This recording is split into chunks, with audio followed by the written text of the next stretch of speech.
O Medcast chega à 10ª temporada em 2021, com mais de 120 episódios e 400 mil plays. Eu, Roberto Bob Maranhão e Daniel Coriolano somos seus anfitriões no maior podcast de medicina do Brasil. Você pode contribuir com ideias, críticas e sugestões de temas voltados à carreira profissional médica. Deixe comentários no nosso perfil da SoundCloud ou acesse o Instagram, @NúcleoMD. Fique agora com o episódio. E aí galera, estamos de volta aqui com mais um episódio do Medcast e hoje eu vou trazer essa temática que se chama autonomia do paciente. Um nome que pode ter um conceito genérico a partir do ponto em que você analisa. Você pode considerar, por exemplo, que dentro de um contexto do setor privado, a autonomia do paciente ela dialoga com a capacidade que ele tem de conseguir adquirir um determinado recurso de saúde. Dentro do setor público, de forma comparativa, essa autonomia ela praticamente não existe. Eu costumo dizer que no atendimento do serviço público no Brasil, falando de SUS, mais especificamente do campo em que eu atuo, que é na estratégia de saúde da família. Então, para quem não sabe, eu sou médico de família e comunidade, tenho formação na área e atuo como profissional em uma unidade de atenção primária, um posto de saúde. A estratégia de saúde da família ela é baseada num conceito mais amplo, inclusive um conceito internacional, que é o conceito da atenção primária à saúde, que tem vários alicerces, inclusive que nós podemos até, a depender aí do interesse de vocês, fazer um Medcast sobre isso no futuro. Mas em se tratando da autonomia do paciente, a estratégia de saúde da família ela é uma conformação da atenção primária, cujo um dos pilares diz respeito a uma questão de geolocalização. Então, a pessoa que é atendida nas unidades de atenção primária, ela precisa ser atendida de acordo com o local aonde ela mora. Então, eu, por exemplo, eu trabalho aqui em Fortaleza, numa unidade de saúde que fica no bairro chamado Barra do Ceará. Então, toda aquela população da minha equipe, ela é definida pelo local em que a pessoa mora. E aí, isso traz um certo problema que em outros sistemas que também têm uma base através da atenção primária à saúde, né, que também faz esse tipo de interlocução da saúde como um bem público, você não tem obrigatoriamente que ser atendido por uma equipe por conta do local em que você mora. Então você tem alguma opção. Você pode escolher lá o sistema de saúde britânico, por exemplo, é muito famoso, né, o NHS, em que você pode escolher qual é a clínica que você quer se vincular. Não importa se essa clínica seja do outro lado da cidade. Então você pode fazer essa pesquisa, você pode sondar quais são os recursos, quais são as atividades, qual é o perfil de atendimento que os profissionais daquela clínica desenvolvem. Porque afinal de contas, nem todo médico é igual, nem todo médico de família é igual. Nós temos sim uma base comum de formação, ou deveríamos ter, mas as especificidades que nós procuramos para que a gente possa engrandecer a nossa própria formação, ela é muito individual. Eu, por exemplo, eu tenho um interesse muito grande pelo campo dos cuidados paliativos e hoje tenho tido uma atuação também muito forte dentro de um campo da promoção da saúde, que é a questão alimentar, fazendo uma atuação específica a respeito de alimentação low carb, né? Uma alimentação de baixo carboidrato. Mas isso sou eu, Roberto Bob, médico de família aqui de Fortaleza.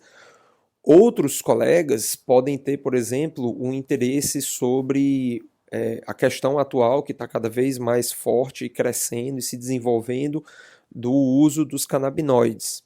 E isso dentro de uma atuação na medicina de família e comunidade. Então, são muitos os caminhos. E o que isso tem a ver com a autonomia do paciente? Bem, tem tudo a ver. Se eu moro em um determinado local e pelo fato de morar ali eu sou obrigado a ser atendido por um profissional específico, há um problema. Se de repente eu consigo estabelecer um vínculo, eu paciente, eu me identifico com aquele profissional, né, naquela primeira consulta, né, aí, aquela história, né, o santo bateu, né? Eu criei confiança, eu gostei do atendimento, né? Gostei da pessoa, porque no trabalho da medicina de família e comunidade, a gente não se delimita ali ao técnico, né? Nós temos N questões e isso vale para qualquer especialidade.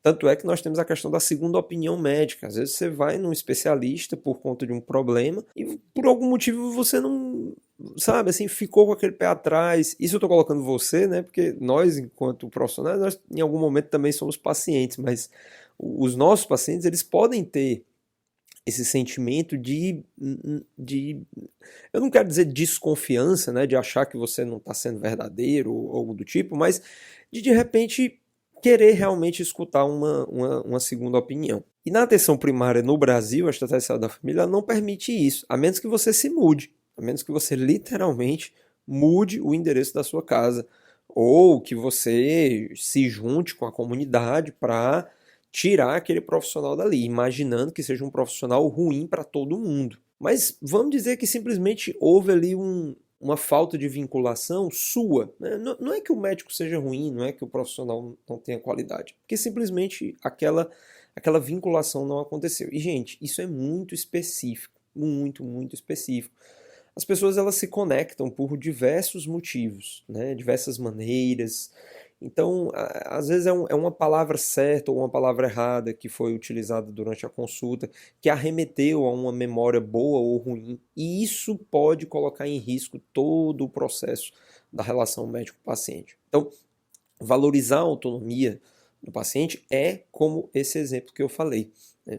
E aí eu quero trazer também um outro exemplo, né, para enriquecer aqui o nosso episódio, e esse foi, acho que um dos momentos em que primeiro eu tive assim, um contato mais real sobre esse tema, né, autonomia do paciente.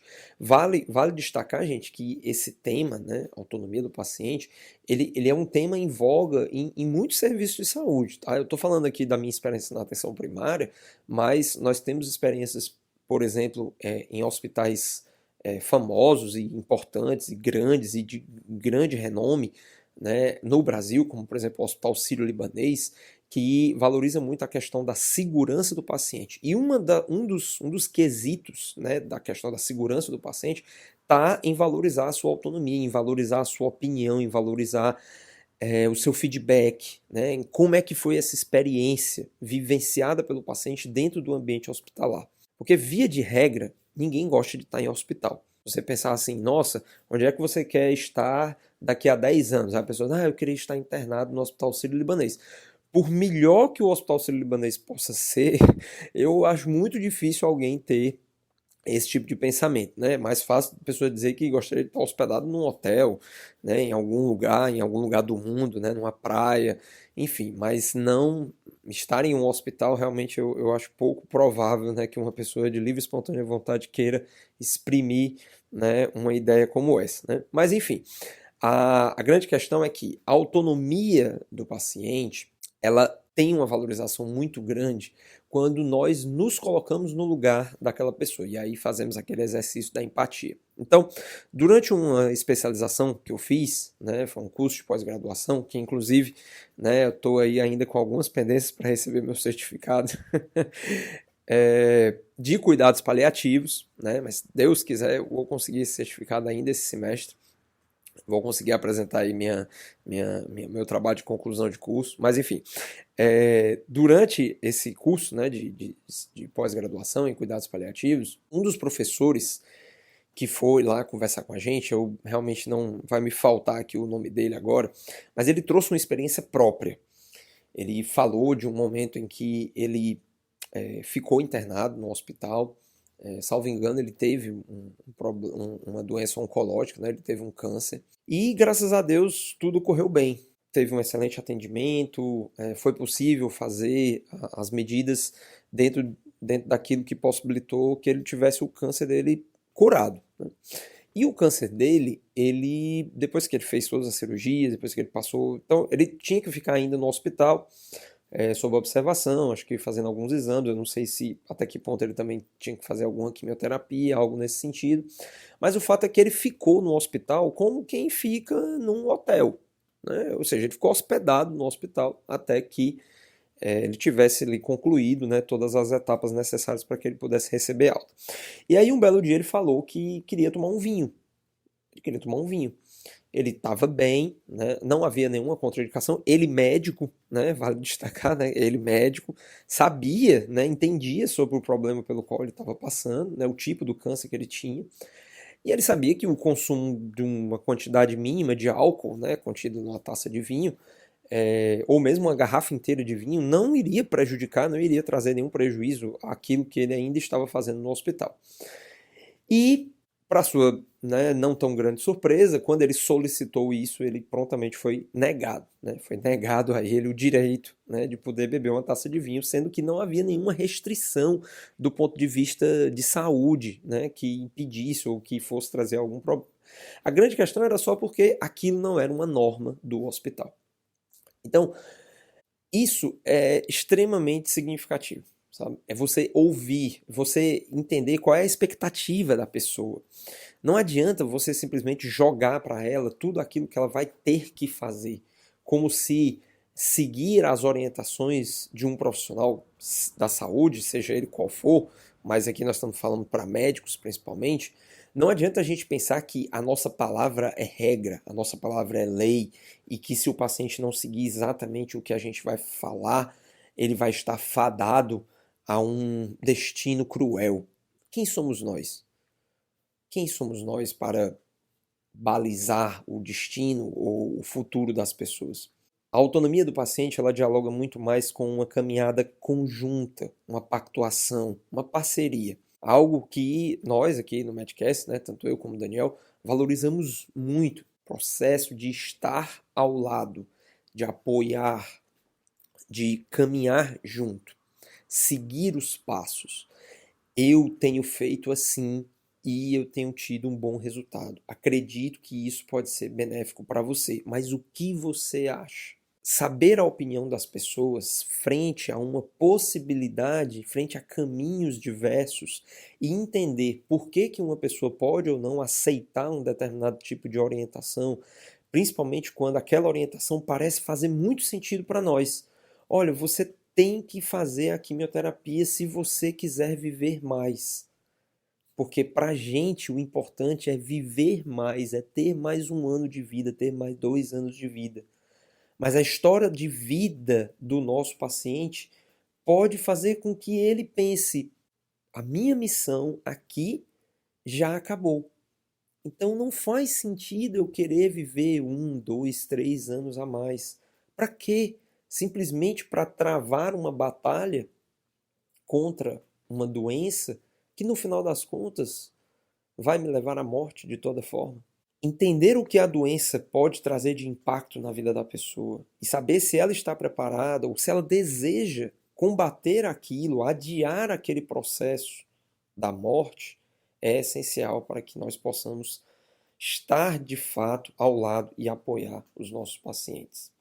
A autonomia do paciente. Isso é um conceito, pessoal, que cada vez mais vai se tornar muito prevalente na nossa prática profissional. Acreditem, muito, muito, mas muito em breve, e eu até acho que isso já está passando da hora, nós seremos essencialmente professores. Ninguém vai ter uma habilidade tão específica ou tão inovadora capaz de fazer uma grande diferença na vida das pessoas. As pessoas é que vão se empoderar de todos os conhecimentos necessários para que elas possam se cuidar melhor. O autocuidado, ele sempre foi o carro-chefe da saúde. Para provar isso, a medicina de família apenas orienta algo muito simples. Calcule quanto tempo você está em consulta, ou pelo telefone, ou presencial, ou online, com aquele seu paciente que você mais atende. Calcule, coloque na ponta do lápis quantas horas, ou de repente até dias, você está com essa pessoa durante um ano inteiro. O que sobra é compartilhado apenas entre a pessoa, ela mesma e, enfim, seus familiares, aqueles que de fato estão muito mais atrelados à sua vida.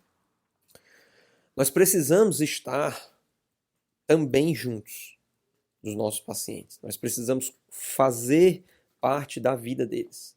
Mas, obviamente, nós não seremos capazes de estar tão juntos a eles quanto eles mesmos. No final das contas, é o nosso individual que precisa ser fortalecido. É a nossa autonomia. É isso, gente. Boa semana para todo mundo e até o próximo Medcast. Muito obrigado por acessar o Medcast. Compartilhe, deixe seus comentários e acesse nosso perfil @NúcleoMD no Instagram.